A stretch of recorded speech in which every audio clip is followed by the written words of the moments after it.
Hello everyone, आज का topic हम लोगों का है इतिहास के स्रोत। तो चलिए वो देखते हैं इतिहास के क्या क्या स्रोत है।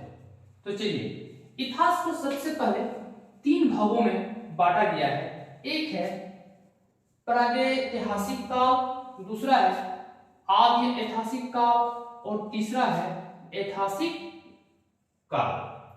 तो प्रागैतिहासिक काल जिसका अर्थ है इतिहास से पूर्व का युग, यानी इतिहास से पहले के काल को, पहले के युग को प्रागैतिहासिक काल कहा जाता है। इस युग को प्रस्तर युग भी कहते हैं।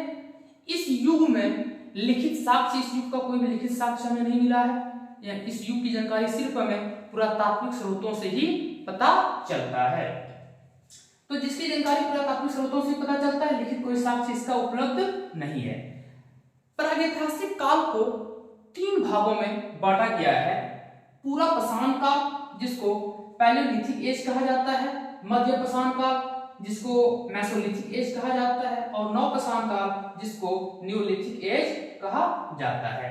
पूरा पाषाण काल के अंतर्गत आखेट एवं खाद्य संग्राहक मानव थे। मध्य पाषाण काल में मानव आखेट एवं पशुपालक थे और नव पाषाण काल में खाद्य उत्पादक एवं समुदाय में रहना मानव ने सीख लिया था। अब आगे देखते हैं आद्य ऐतिहासिक काल, प्रोटो हिस्ट्री पीरियड। ये प्रोटो हिस्ट्री पीरियड ऐतिहासिक काल का उस कालखंड को कहते हैं जब लिपि एवं अक्षर उस समय के लोगों को ज्ञात थे, लेकिन हम लोगों ने उनके लिपि, उनके अक्षर आज तक हम लोग पढ़ नहीं पाए हैं। क्यों नहीं पढ़ पाए हैं? इस काल के अंतर्गत, आदि ऐतिहासिक काल के अंतर्गत सैंतो घाटी सभ्यता या हड़प्पा सभ्यता कह लीजिए और वैदिक संस्कृति को रखा गया है। सैंतो घाटी सभ्यता के लोग जो लिपि का ज्ञान रखते थे, उन लोग का लिपि कैसा था?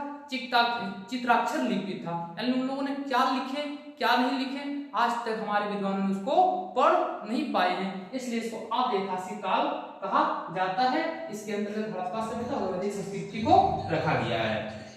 नंबर 3 है ऐतिहासिक काल। ऐतिहासिक काल को हिस्टोरिकल पीरियड कहा जाता है।